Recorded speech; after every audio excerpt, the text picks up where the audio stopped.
Welcome to IFAStories, where ancient wisdom meets modern storytelling. Step into the sacred world of Ifa, the Yoruba spiritual system, where every tale carries the power of divination, destiny, and deep cultural insight. Join us as we unravel the mysteries of the Orishas, the divine forces guiding our paths, Òrúnmìlà, the Iron Moles, and many more. Each story is a bridge between the past and the present, weaving timeless lessons that inspire, enlighten, and transform. Embrace the wisdom, honor the tradition, and journey with us into the heart of Ifa. Subscribe now and let the stories guide you. To explore full Yoruba stories, Ifa teachings, and ancestral wisdom, visit our website, www.ifastories.com.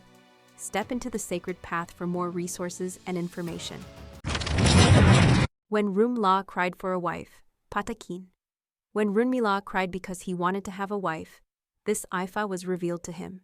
It told him, "Make a bow with adie meji dundun, 2 well-fattened hens, an akuko, rooster, and a basket of raw peanuts, so that you may receive a wife during the course of this year." He performed the ebo, gave the akuko to Èṣù Èlégbà, the adie meji to his Ifa, and planted the peanuts. When the peanut crop was almost ready to harvest, Òrúnmìlà noticed that someone was stealing from his field. He could see that the earth had been disturbed. Thinking it was squirrels digging up his crop, he began to watch over the field. One day, Òrúnmìlà caught 2 young women arriving at the field and digging to steal the peanuts. Òrúnmìlà silently approached and surprised them. The women began to beg him for forgiveness and pleaded, "Please don't take us for thieves. We have never done such a thing before."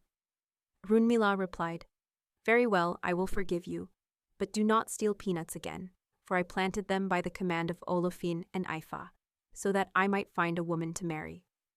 The 2 women were astonished at what Òrúnmìlà had told them and said, "If you truly forgive us, we would rather join you than be thought of as thieves." As both women, although maidens, were of age, Òrúnmìlà took them both as his wives. Note: when maidens are together in a home or consultation, one must give them ikofa,